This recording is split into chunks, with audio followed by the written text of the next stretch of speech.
নমস্কার, আমি অতনু চলে এসেছি আর একটা নতুন দিনে নতুন রেসিপি নিয়ে। আজকের রেসিপি হলো কিন্তু ব্রেড পকোড়া। দারুণ টেস্টি, দারুণ ক্রিস্পি, খেতে কিন্তু খুবই দারুণ হয়। ছোটোবেলায় কিন্তু স্কুলে গেলে টিফিনে এই ব্রেড পকোড়া আমরা খেতাম মাস্ট। তো চলো দেখে নেওয়া যাক আজকে এই ব্রেড পকোড়া বানাতে কী কী ইনগ্রিডিয়েন্টস লাগছে। যারা আমাদের এই চ্যানেলে নতুন তাদেরকে বলে রাখি, প্রতিদিন কিন্তু নতুন নতুন রেসিপি আমাদের এই চ্যানেলে আপলোড হতে থাকে। তাই অবশ্যই করে কিন্তু চ্যানেলটাকে সাবস্ক্রাইব করে পাশে থাকা বেল আইকনটা কিন্তু অল অ্যাক্টিভেশন করে নেবেন। তবে এখানে কিন্তু আমি নিয়ে নিয়েছিলাম একটা আলু, একটা পেঁয়াজ আর 4টে মতো রসুনের কোয়া। পেঁয়াজ আর রসুনটাই কিন্তু ভালো করে ছোটো করে কুচি করে নিয়েছিলাম, আর আলুটাকে 4টে পিস করে কিন্তু সেদ্ধ করতে বসিয়ে দিয়েছিলাম একটা গামলিতে। তারপরে কিন্তু আমি অল্প পরিমাণে মোটামুটি 100 গ্রাম মতো ময়দা আর 100 গ্রাম মতো কিন্তু বেসন আমি নিয়ে নিয়েছিলাম। তারপর তাতে হলুদ গুঁড়ো, লঙ্কার গুঁড়ো, কালো জিরে, আর তারপরে অল্প পরিমাণে লবণ আর পরিমাণ মতো কিন্তু খাওয়ার সোডা আমি দিয়ে দিয়েছিলাম। একদম 1 চিমটি মতো খাওয়ার সোডা আমি অ্যাড করে দিয়েছিলাম।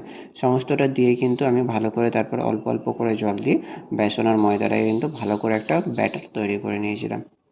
দেখতে পাচ্ছ একদম অল্প অল্প করে কিন্তু জল অ্যাড করেছি। তারপরে কিন্তু সেটাকে ফেটিয়ে ফেটিয়ে ব্যাটারটা তৈরি করেছি। একেবারে কিন্তু যদি তোমরা সমস্ত জল দিয়ে দাও তাহলে কিন্তু কী হবে, বেসনটা কিন্তু ডালা ডালা হয়ে যেতে পারে। তো সেই জন্য অল্প অল্প পরিমাণে জল অ্যাড করতে হবে এবং ভালো করে ফেটাতে হবে। খুব বেশি জল লাগে না, ভালো করে ফেটালে কিন্তু ব্যাটারটা কিন্তু একদম পারফেক্ট তৈরি হয়ে যায়। তো দেখতে পাচ্ছ এখানে আমাদের একটা ব্যাটার তৈরি হয়ে গেছে। এটা কিন্তু আমি রেখে দেবো মোটামুটি 10 থেকে 15 মিনিটের জন্য। ততক্ষণে কিন্তু আমাদের আলুটাও সেদ্ধ হয়ে গেছে। আলুটা সেদ্ধ হয়ে গেলে আলুটা কিন্তু তুলে নেবো, নিয়ে ভালো করে স্ম্যাশ করে নেবো। আমার কাছে স্ম্যাশার নেই, তাই জন্য কিন্তু চামচের পেছন দিয়ে আমি ভালো করে কিন্তু স্ম্যাশ করে নিয়েছি। তারপর তাতে কিন্তু কুচিয়ে রাখা পেঁয়াজগুলো দিয়ে দিয়েছি, কুচিয়ে রাখা রসুনগুলোও কিন্তু দিয়ে দিয়েছি। আপনারা চাইলে কিন্তু পেঁয়াজ আর রসুনটা ভেজেও দিতে পারেন। তারপর তাতে কিন্তু কুচিয়ে রাখা কাঁচা লঙ্কা, ধনেপাতা আর ওপর থেকে কিন্তু অল্প পরিমাণে লবণও দিয়ে দিয়েছিলাম। তারপর তাতে কিন্তু লঙ্কার গুঁড়ো দিয়ে দিয়েছিলাম পরিমাণ মতো। তারপর তাতে কিন্তু অল্প পরিমাণে গরম মশলা আর কিন্তু জিরের গুঁড়োও অ্যাড করে দিয়েছিলাম। সমস্তটা দিয়ে কিন্তু ভালো করে ফের সেগুলোকেও চামচ দিয়ে ভালো করে কিন্তু মাখিয়ে নিতে হবে। আপনারা চাইলে কিন্তু হাত দিয়েও মাখিয়ে নিতে পারেন, বাট হাতটা ভালো করে ধুয়ে। আমি এখানে চামচ দিয়ে কিন্তু ভালো করে সমস্তটা মাখিয়ে নিয়েছি। দেখতেই পাচ্ছি এখানে সমস্তটা মাখানো হয়ে গেছে। এবারে কিন্তু মোটামুটি আমাদের কাজ শেষ। এবারে নিতে হবে দুটো স্লাইস পাউরুটি। আমার কাছে স্লাইস পাউরুটি রয়েছে মোটামুটি দুটো। তো আমি দুটো থেকেই করব। চাইলে কিন্তু আপনারা এই সাইডে যে বর্ডারটা সেগুলো কেটে নিতে পারেন, বাট আমি এখানে কিছু কাটবো না, নর্মালভাবেই করব। তো ভালো করে কিন্তু একটা ব্রেডের ওপরে কিন্তু ওই আলুর যে পুরটা আমরা রেডি করেছি সেটা কিন্তু ভালো করে একদম কিন্তু লেপে আমি এখানে অ্যাড করি। আপনারা চাইলে কিন্তু অল্প অল্প করে দিতে পারেন অনেক কটা রুটিতে, বাট আমি এখানে একটাই করবো, সেই জন্য কিন্তু ভালো করে একদম বেশি করে অ্যাড করে দিয়েছি।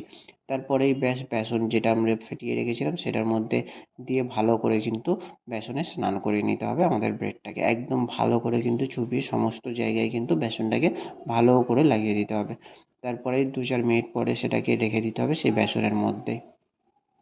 তারপর একটা এমনি নর্মাল ভালো সাদা কড়া নিয়ে নিতে হবে, তাতে কিন্তু তেল দিতে হবে একটু, কিন্তু বেশি পরিমাণে আমি এখানে সাদা তেল অ্যাড করেছিলাম, কেননা যেহেতু ব্রেডটা একটু তেল টানবে। তো মোটামুটি তেল গরম হয়ে গেলে তাতে কিন্তু কড়াইয়ের মধ্যে কিন্তু সেই ব্রেডটা কিন্তু ছেড়ে দিতে হবে। ব্যাস এখানেই কিন্তু কমপ্লিট, আর কিন্তু আমাদের কোনো কাজ নেই। হ্যাঁ, কাজ আছে। গ্যাসের ফ্লেমটা কিন্তু প্রথমে হাই রাখতে হবে, তারপরেই কিন্তু গ্যাসের ফ্লেমটা লো করে দিতে হবে, না তো কিন্তু পুড়ে যেতে পারে। তো একদম লো না করেও মিডিয়াম রাখলেও চলবে, তাতে কোনো সমস্যা নেই। বাট মোটামুটি গ্যাসের ফ্লেমটা কিন্তু একটু কমাতে হবে। তো গ্যাসের ফ্লেম কমিয়ে কিন্তু মোটামুটি 5 থেকে 7 মিনিট কিন্তু একদম ভাজা করলে কিন্তু লাল লাল ক্রিস্পি একদম আমাদের ব্রেড পকোড়া রেডি হয়ে যাবে। এইভাবে কিন্তু তোমরা যে কোনো সময় বাড়িতে বানিয়ে নিতে পারো ব্রেড পকোড়া। খেতে কিন্তু সত্যি দারুণ হয়, বাচ্চারা কিন্তু খুবই পছন্দ করে।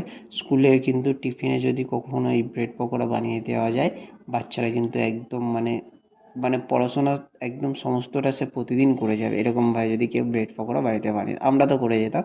তো তোমরা কিন্তু অবশ্যই বলো যে কারা এরকমভাবে ব্রেড পকোড়া বাড়িতে বাচ্চাদের বানিয়ে দাও, বা কারা খেতে বেশি ভালোবাসো। সন্ধ্যেবেলা স্ন্যাক্সে মানে সন্ধ্যেবেলা চায়ের সাথেও কিন্তু দারুণ যায় এই খাবার। তো আজকের ভিডিও কিন্তু এই অবধি। রেসিপি কেমন লাগলো অবশ্যই আমাকে কিন্তু কমেন্ট করে বলো। আর তোমরা যারা এরকমভাবে ব্রেড পকোড়া বাড়িতে বানিয়ে খাও তারাও কিন্তু আমাকে বলো তোমরা অন্য কোনো পদ্ধতিতে বানিয়ে খেলে। তো আজকের ভিডিও অবধি। ভিডিও ভালো লাগলে চ্যানেলটাকে সাবস্ক্রাইব করে নেবে, একটা কিন্তু লাইক করে দিও। Thank you.